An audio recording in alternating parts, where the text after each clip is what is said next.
Hi dear yogis, welcome to Yoga Storytime. I'm Arzu and this is my buddy Blaze, and we're here to share one of our favorite stories with you guys called The Best Nest. And it's by P.D. Eastman, and this particular book, believe it or not, is actually the book I had when I was a kid. I took pretty good care of it, don't you think? Gosh, it's really quite old. Anyway. And it has a little mark on the back, huh? mark on it. Yep. So this is a story about two birds and their nest. Let's see what happens. This nest was the best. Mr. Bird was happy. He was so happy he had to sing. This was Mr. Bird's song. I love my house, I love my nest. In all the world, my nest is best. Then Mrs. Bird came out of the house. It's not the best nest, she said. I'm tired of this old place. I don't like it. Let's go look for a new place right now. Oh gosh. So they left the old place to look for a new one. This place looks nice, said Mr. Bird. Let's move in here. We're talking about that little tree right there.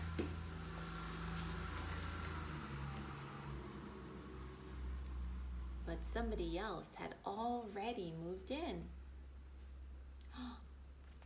So they looked at another house. This one looks nice, said Mr. Bird, and there's nobody in it. What do you think is going to happen? You're wrong, said Mrs. Bird.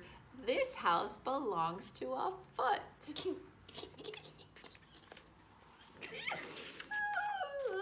So they went on looking. I like this one, said Mr. Bird. It has a pretty red flag on the roof. Can you guys all see that beautiful red flag? Good. Come sit with me. I've always wanted a house with a flag, said Mrs. Bird. Maybe this place will be all right. Uh-oh. But it was not all right, you guys. I guess I made a mistake, said Mr. Bird. Oh, gosh. You make too many mistakes, said Mrs. Bird. I'm going to pick the next house. And here it is, right here. Oh, looks like they found a spot they want to go in. Let's see. They flew in. They looked around. Isn't it too big, said Mr. Bird. I like this big place, said Mrs. Bird. This is the place to build our new nest. It's quite a big spot. Look at that. I see a beautiful bell. They went right to work. They needed many things to build their nest. First, they got some hay. They got some soda straws and broom straws. They got some sweater string. They got some stocking string and mattress stuffing. They got some horse hair. They got some man hair. Soon, they had all the hay, all the straw, all the string, all the stuffing, all the horse hair, and all the man hair they could carry. They took it all back to build their new nest. Look at them, carrying a lot of stuff right back to that new spot they found. Mr. and Mrs. Bird worked very hard. It took them the rest of the morning to finish their nest. This is really the best, said Mrs. Bird. I want to stay here forever. She's really, really pleased with their new home. But they're wrong. Come over here. Sorry, we're knocking down our phone. Come sit down, please. Thank you. Can you show me that? Yes. Too? Yes. You show them it? I did. Then you show it to me.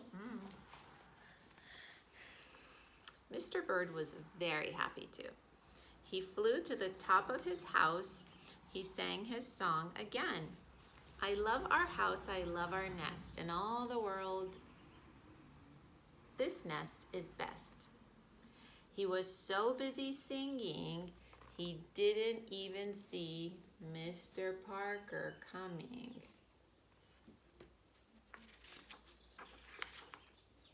Every day at 12 o'clock, Mr. Parker came to the church. Mr. Parker came to pull a rope. The rope went up to the bird's new nest. Okay, now you can turn it. Thank you. Thank you. Sit down. The rope rang the big bell right under Mrs. Bird's nest. Bong, bong, bong. Oh my gosh, look at her. It really gave her quite a fright. Bong. Mrs. Bird got out of there as fast as she could fly. Bong, bong, bong, bong. The ringing just goes on. When Mr. Bird came in, all he could see was a mess of hay and string and stuffing and horsehair and man hair and straws. Where was Mrs. Bird?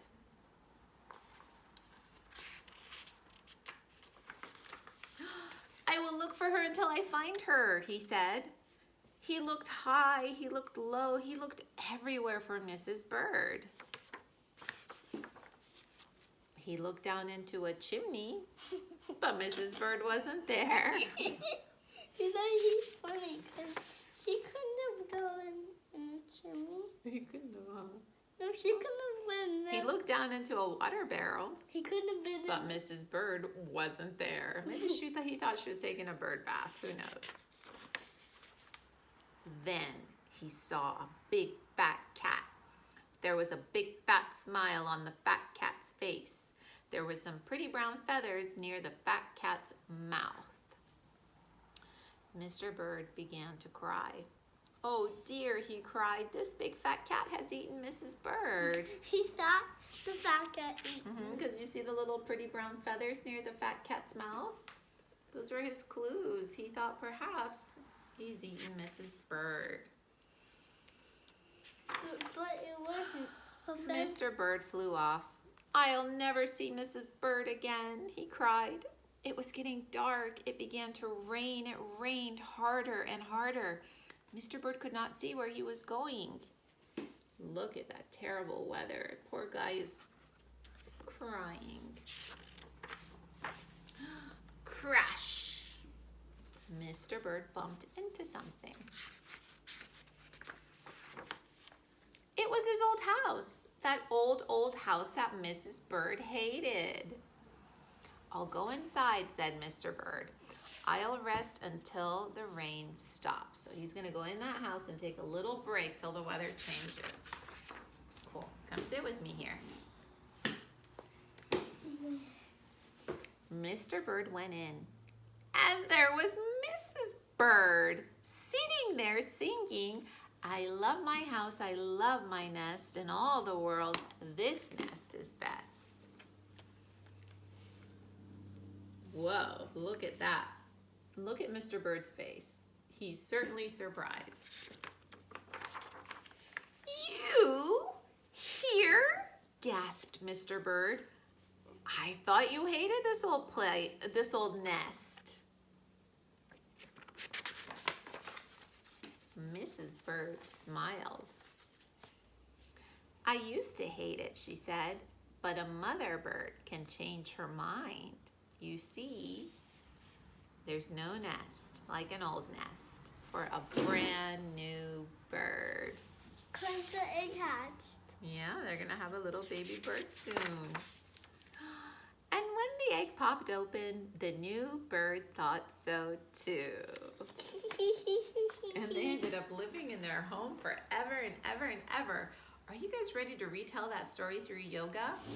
I sure am. No, I don't. Meet us on the mat.